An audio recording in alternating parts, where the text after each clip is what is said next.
tahun dimensi yang baru. Sekarang kita baru mengerti bahwa kita sedang memasuki sesuatu yang baru. Keadaan yang baru, masalah yang baru, sesuatu yang belum pernah kita lihat, belum pernah kita dengar sebelumnya. Seperti sudah kita ketahui bersama bahwa COVID-19 dalam tempo yang relatif singkat, sekitar 3,5 bulan, sudah menginfeksi sekitar 160 negara. Yang berarti sekitar 80% dari negara-negara di dunia sudah terinfeksi oleh COVID-19. COVID-19 sudah menjadi pandemi. Kita tidak bebas bepergian dan hal-hal lainnya yang membuat hidup kita tidak nyaman lagi. Juga dampak luar biasa yang menyebabkan keadaan perekonomian dunia menuju resesi secara global. Semua ini mengakibatkan orang-orang hidup dalam ketakutan, kekhawatiran yang berkelebihan, dan kepanikan. Hal ini justru mengakibatkan imunitas tubuh menjadi menurun. Di mana hal-hal itu akan menyebabkan kematian pada manusia lebih banyak daripada yang diakibatkan oleh virus itu sendiri. Hal ini memang yang dikehendaki oleh iblis. Tetapi justru Tuhan berkata kepada kita, jangan takut. Jangan hidup dalam kekhawatiran. Jangan panik. Sebab dengan tinggal diam dan percaya, disitulah terletak kekuatanmu. Tuhan Yesus berkata, jangan kamu khawatir. Jangan kamu khawatir. Jangan kamu khawatir apa yang akan kamu makan. Apa yang kamu minum. Apa yang kamu pakai. Semua itu dicari bangsa-bangsa yang tidak mengenal Allah. Tetapi Bapamu yang di sorga tahu bahwa kamu memerlukan semuanya itu. Tetapi carilah dahulu kerajaan Allah dan kebenarannya. Maka semuanya itu akan ditambahkan kepadamu. Apa yang saudara butuhkan hari-hari ini? Saya tahu yang saudara butuhkan hari-hari ini supaya tidak takut, tidak khawatir, tidak panik. Kalau saudara mencari dahulu kerajaan Allah dan kebenarannya, saya percaya saudara tidak akan takut lagi, tidak akan khawatir lagi, tidak akan panik lagi. Ketika memasuki tahun 2020, Tuhan mengingatkan perkataan Rasul Paulus dalam 2 Korintus 4 ayat 13. Karena aku percaya, maka aku berkata-kata. Tuhan meminta kepada kita agar kita banyak memperkatakan firman Tuhan karena kita percaya. Kalau kita memperkatakan firman Tuhan karena percaya, terjadilah seperti apa yang kita katakan. Kita diminta untuk memperkatakan Mazmur 91. Janji Tuhan di dalam Mazmur 91 ditujukan kepada orang yang hatinya melekat kepada Tuhan. Sehingga menjadikan Tuhan tempat perlindungannya. Tuhan berkata, engkau tidak usah takut terhadap kedahsyatan malam. Terhadap panah yang terbang di waktu siang. Terhadap penyakit sampar yang berjalan di dalam gelap. Terhadap penyakit menular yang mengamuk di waktu petang. Walau 1.000 orang rebah di sisimu. Dan 10.000 di sebelah kananmu. Tetapi itu tidak akan menimpamu. Karena itu saya percaya. Kalau hati kita melekat sama Tuhan. Kita tidak akan hidup terus-menerus dalam ketakutan, kekhawatiran, dan kepanikan. Tuhan berkata dalam 2 Tawarikh 7 ayat 13 dan 14. Bila mana aku menutup langit sehingga tidak ada hujan. Dan bila mana aku menyuruh belalang memakan habis hasil bumi. Ini berbicara tentang krisis ekonomi. Dan bila mana aku melepaskan penyakit sampar di antara umatku. Ini berbicara tentang COVID-19. Bukankah ini yang sedang terjadi hari-hari ini di Indonesia? Kalau kita melihat keadaan seperti ini, maka Tuhan menyuruh kita sebagai umat Tuhan di Indonesia untuk merendahkan diri, berdoa, mencari wajah Tuhan, lalu berbalik dari jalan-jalan kita yang jahat. Artinya kita harus bertobat, koreksi diri. Dan Tuhan berjanji, kalau kita melakukan hal ini, maka Tuhan akan mendengar dari sorga dan akan mengampuni dosa-dosa kita semua. Dan akan memulihkan negeri Indonesia kita yang tercinta. Sebelum segala peristiwa ini terjadi, COVID-19 masuk Indonesia, krisis ekonomi yang melanda Indonesia sebagai dampak dari krisis global, Tuhan sudah menyuruh kita untuk masuk doa puasa 40 hari. Dari tanggal 1 Maret sampai dengan 9 April 2020. Dalam doa puasa ini, kita harus melakukan seperti yang Tuhan perintahkan. Apakah saudara ikut dalam doa puasa ini? Kalau saudara melakukannya, saya percaya kita tidak akan hidup dalam ketakutan, kekhawatiran, dan kepanikan yang terus-menerus. Ketika orang Israel berdosa kepada Tuhan, maka untuk menghukum bangsa Israel, Tuhan mengizinkan iblis membujuk Daud untuk menghitung jumlah orang Israel dan orang Yehuda. Dan bujukan iblis ternyata berhasil. Karena Daud menghitungnya dengan kesombongan. Setelah menghitung, Daud sadar bahwa ia bersalah kepada Tuhan. Karena dia melakukan itu dengan motivasi kesombongan. Di mana Tuhan tidak senang karena Tuhan menentang orang yang congkak. Melalui Nabi Gad, Tuhan memberikan 3 macam hukuman yang harus Daud pilih. Yang pertama, 3 tahun kelaparan di negerimu, yang artinya krisis ekonomi. Yang kedua, 3 bulan lamanya engkau lari dari hadapan lawanmu dan mereka mengejar engkau. Dan yang ketiga, 3 hari penyakit sampar terjadi di negerimu seperti COVID-19 yang ada pada saat ini. Dengan berat hati, Daud minta kepada Tuhan agar dia dihukum jatuh ke tangan Tuhan saja. Jangan ke dalam tangan manusia. Dan hukuman yang Tuhan pilih adalah penyakit sampar selama 3 hari. Di mana yang mati berjumlah 70.000 orang. Artinya sekitar 8 kali lipat dari yang mati karena COVID-19 saat ini. Melihat kejadian ini, Daud bertobat. Dia sungguh-sungguh minta ampun kepada Tuhan. Setelah itu Tuhan berkata kepada Nabi Gad untuk menyuruh Daud membuat mezbah bagi Tuhan. Agar tulah ini berhenti. Daud membuat mezbah itu di tempat pengirikan Arauna, orang Yebus. Arauna berkata kepada Daud bahwa dia akan menyiapkan segala sesuatunya. Tetapi Daud berkata kepada Arauna, aku tidak mau membuat mezbah ini dan mempersembahkan korban bakaran kepada Tuhan dengan gratis. Tetapi aku akan membayar harganya.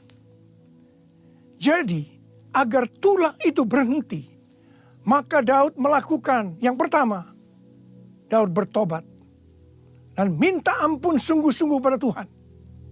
Dan yang kedua, Daud membuat mezbah dan mempersembahkan korban bakaran kepada Tuhan. Tidak dengan gratis, tetapi ada harga yang harus dibayar. Mezbah berbicara tentang ibadah.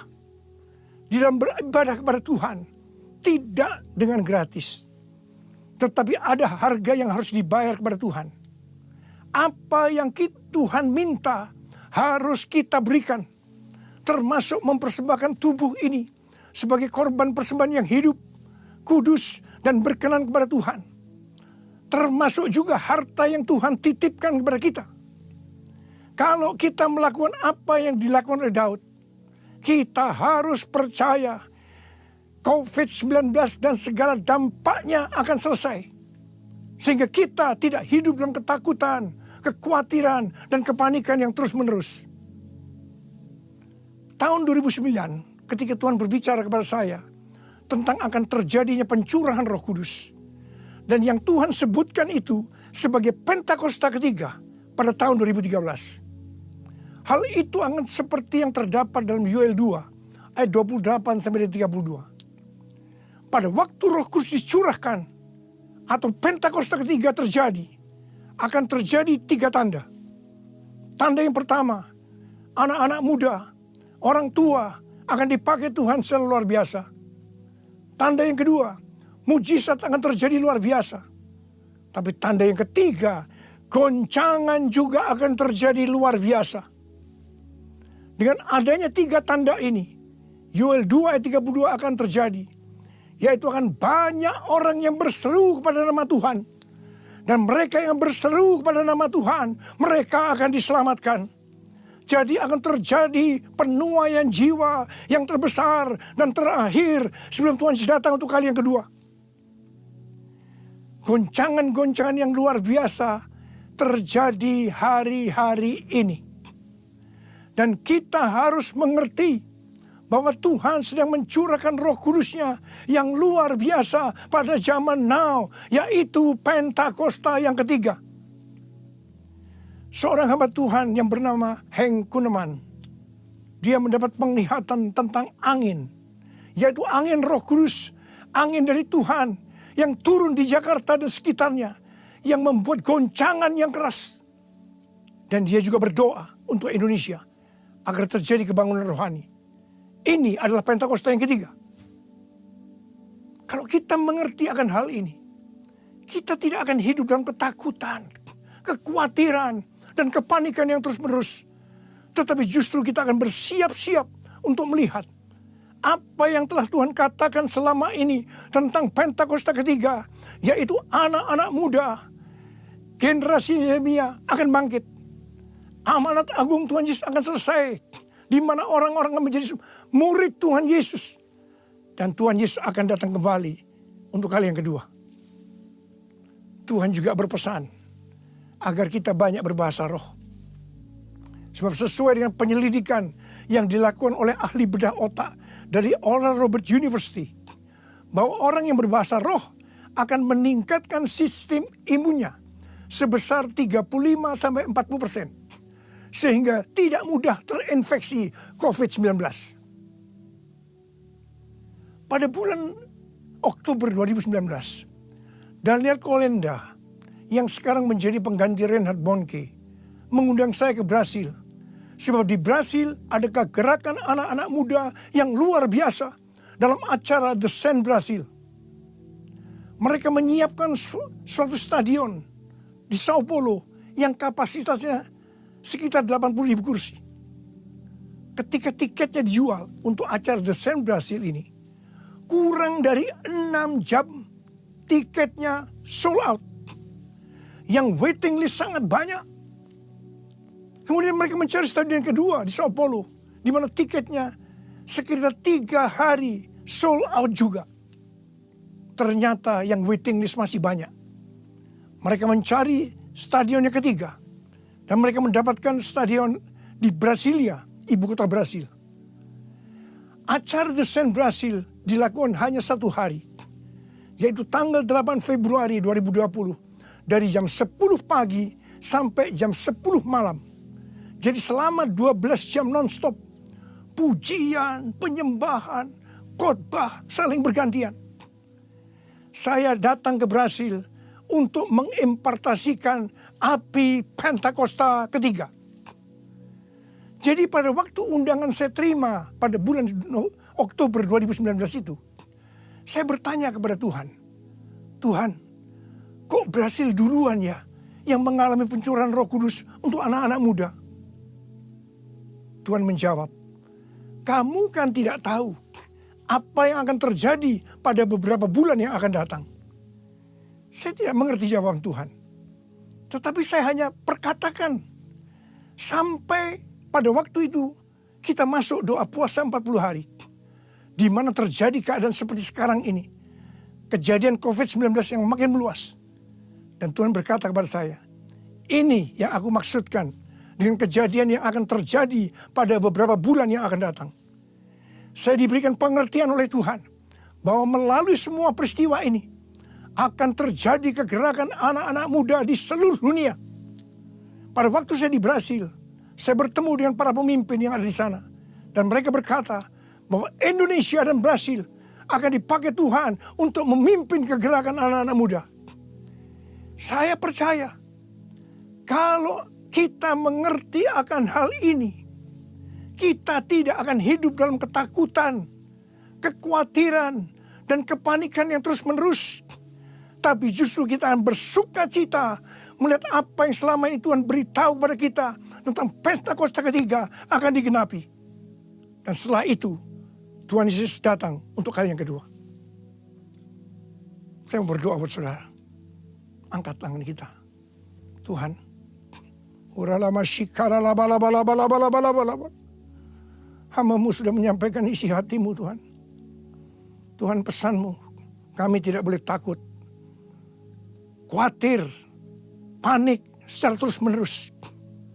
Justru kami harus bersuka cita melihat semua ini. Melihat apa yang Tuhan janjikan selama ini. Itu akan terjadi. Tuhan, berkati anak-anak-Mu Tuhan. Engkau berikan pada kami pengertian demi pengertian. Tolong anak-anak-Mu. Engkau jagai mereka. Tutup bungkus mereka semua dengan kuasa darah-Mu Tuhan. Jauhkan mereka dari serangan si iblis. Yang hari-hari sedang mengacak-ngacak dunia. Tuhan, terima kasih. Berkat-Mu melimpah buat anak-anak-Mu. Terima berkat Tuhan. Terima, terima, terima, terima. Dalam nama Yesus. Sembuh dalam nama Yesus. Sembuh dalam nama Yesus. Amin.